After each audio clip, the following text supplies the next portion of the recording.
Dream's lore is very important on the Dream SMP server, especially as he's the owner of the server itself. But the thing is, we've never seen his point of view, which makes his lore very interesting. I'm going to be going into detail on him going to prison, his revival book, his relationship with Tommy, and some other stuff as well. But before we do that, make sure that you're subscribed. We've been growing like crazy recently, and I actually have 2 weeks off of school, and I want to have 10,000 subscribers before I come back. So if you could, it's free, and you can always unsubscribe. With that being said, let's get into the video. So in case you've never seen Dream on the Dream SMP, let me give you some context. Dream was always anti-Tommy / anti-government, and Tommy and Dream always had conflicts. One of these conflicts were for the discs, which are very important to TommyInnit's lore, and Dream used those discs to manipulate Tommy into doing things like saving L'Manberg and other stuff like that, which kept Dream in control as he had the discs and he always had leverage over Tommy. But the last time Dream tried to use the discs as leverage, let's just say it didn't go to plan. So basically what happened is that Dream used the discs to manipulate Tommy to come to his bunker with Tubbo as well, and that is where Tubbo was actually supposed to lose his final life. But then out of nowhere, all the other Dream SMP members came out of the portal and trapped Dream, keeping him away from Tubbo and Tommy. Now the thing is, on that day he was supposed to canonically die, but he had a way out of death, and that way out was the revival book. Because he had the revival book, which is obviously very important and valuable, they didn't want to kill him as they could use the book in the future. So that's why he went to prison rather than dying. And a few weeks later, Tommy went to visit Dream, whereas we all know TommyInnit lost his final canon life. So let's go in depth in this whole situation with the prison. Obviously, Dream is stuck there for life, in theory, but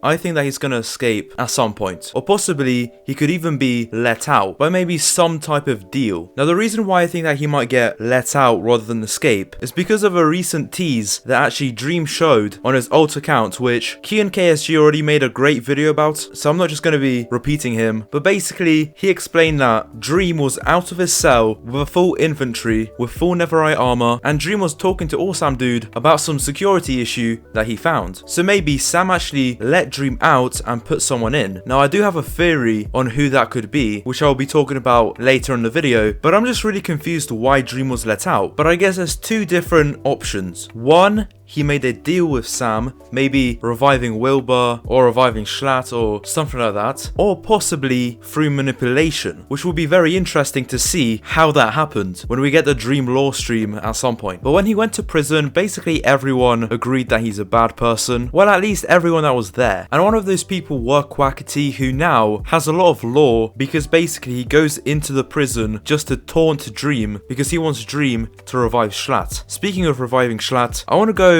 deeper into his revival book. Is it even real? And the answer is yes, at least I think so. He obviously revived Tommy, so I do think that it is real, and I think that Dream has plans to revive others. I think he wants to revive Wilbur for the main reason being that he heard Tommy tell him about all the horrible things that Wilbur said to Tommy when he was dead, and obviously since Dream likes chaos, he probably wants Wilbur to be revived, and he might want to revive Schlatt since Schlatt is actually the person who gave Dream the book, and the revival book is actually the reason why Dream isn't dead. Without the revival book, there would be no reason why Dream would still be alive, canonically obviously, since Tommy would have just killed him in the bunker. But because he said he has this revival book, they spared him and just put him into prison. And obviously, as I said, after Dream killed Tommy in the cell, he obviously used the revival book to revive him, and from what we know, that was just a test to see if it works, as in if the revival book works and if he can actually revive people, since he's never actually done it before. And that made Dream's relationship with Tommy very negative. It was very negative before, but now that Tommy saw that Dream used a revival book as a test on him, obviously doesn't make him happy. Especially as now, anytime that Tommy takes damage, he gets like scared and panics because he doesn't want to die again. Dream is basically Tommy's arch nemesis, since I would consider the closest person to being as evil as Dream in Tommy's perspective would probably be Technoblade, but Technoblade doesn't really come close to the rivalry between Tommy and Dream, and that's why Tommy wants Dream dead. I feel like Tommy doesn't even care anymore that Dream has a revival book. If anything, he thinks that it's a reason mission to kill Dream because he thinks that being able to revive people is overpowered, which, let's be honest, it is, because now, let's just say Technoblade dies canonically, he doesn't really have to worry much about that because he's probably going to be revived, meaning there's a lot less risk factor in dying. Also, as I said earlier in the video, Dream has been manipulating Tommy basically the entire time that Tommy's been on the server, and that makes the relationship to us, the viewer, just super negative. They're definitely not friends, I think that's pretty clear, but I feel like at this point, even if they spend a lot of time together, they would never actually be good friends, since I feel like Tommy would never forgive Dream, especially for killing him and then bringing back. But even though Dream has done all of this, it's still a good question to ask, is Dream the good guy or the bad guy? And I'll say this, from most points of views, Dream is definitely the bad guy. Like, he's basically the ultimate villain for most people, especially the people that used to be in L'Manberg, because he's obviously against L'Manberg, he went to prison, and he killed Tommy. But even though, from that perspective, Dream is the villain, does that mean you can call Technoblade a villain? Since while yes, he is a villain from Tommy's perspective, but from Technoblade's perspective, he's just trying to do what's good, at least what he thinks is good, for the server. Things like destroying government and anarchy. And same with the Syndicate. Can you really call the Syndicate as evil, as you might call the Egg evil? I don't know. I just think it's a very interesting thought to think about. Because in Technoblade's view, Dream is basically just a fellow anarchist. So yeah, it all depends on the point of view. That's basically what I'm trying to say. And I think it will be very interesting to see Dream's point of view when he does his lore stream. So we've talked about him going to prison, the revival book, his relationship with Tommy. I kind of want to talk about his relationships with other people, since there's obviously other people as well on the SMP who have a lot of importance to the lore. So how is his relationship with Sam? Obviously Sam is the prison warden who obviously put Dream in prison and is guarding the prison so that he doesn't escape. But we've obviously seen in the teaser that in the future, Awesamdude and Dream are going to be good friends. Also, even right now, I don't think they're like enemies, since Dream recognizes that Sam is just doing his job as obviously the prison warden. And plus, we've seen that when, for example, Dream has burned his clocks. It's kind of a joke between him and Sam, since Sam obviously has to replace it. So yeah, while I don't think they're really good friends, at least right now, they're definitely not enemies, especially when you compare the relationship with his relationship with Tommy. How about the egg? His relationship with the egg is sort of interesting because he hasn't actually seen the egg yet, since he's been in the prison the entire time that the egg has been spreading and has been part of the storyline. So I don't think that he has an opinion on the egg, but we do know that he has heard of it from BadBoyHalo, whom he's obviously very good friends with. The egg is obviously also anti-Tommy, which Dream is also. So I think in general, if/when Dream comes out of prison, I think that he's gonna ally with the egg, unless he suddenly becomes the hero of the Dream SMP. So now I'm going to talk about some theories that I have about Dream and his situation. The first theory that I have is going to go back to when I talked about when Dream was out of his cell and he was talking to Sam about the security issue. And what we saw was like an open area of the prison. And I think that that area is supposed to look nice since it has grass and other stuff. So maybe that's not a cell, but it is still supposed to be used to keep someone away from everyone else. So I think that maybe Rambo will be put in there, because obviously Rambo has been acting weird with his Enderwalk state and all this other stuff, and maybe because Rambo hasn't actually done anything wrong but is still a danger to everyone else, he could be put into the nice part of the prison so that while he is kept away from everyone, he's still not really being punished, if that makes any sense. Speaking of Rambo, I also think that Dream and Rambo are somehow connected or related. This is mostly because one, when he went into the prison, some very weird things happened, and also apparently when Rambo spoke to the egg, he apparently heard Dream's voice. So yeah, I think that Dream and Rambo are somehow related or connected. Probably connected rather than related, but what do you think? My next theory is that maybe Dream has more powers than it seems. Maybe he can revive people, but he can also go into alternate universes, or maybe different points in time. Now that would explain who owns the big mansion in the Tales of the SMP, because think about it, it could very well be Dream, because he's the creator of the server, and if he had this power, it would explain a lot. And that could also explain why he was seen with Sam in the prison, because maybe he moved to an alternate universe. So what will happen next? One, I think that Dream will get out of prison. That's basically inevitable. I think there's going to be another conflict with Tommy, whether it's for the discs, which now that I think about it, it's probably not going to be for the discs, but it's probably going to be about him escaping or something like that. And lastly, lastly, Dream will be stopped and possibly even killed. If you enjoyed this video, make sure to leave a like and subscribe. Also, click on the video on screen right now. With that being said, I'll see you in the next video.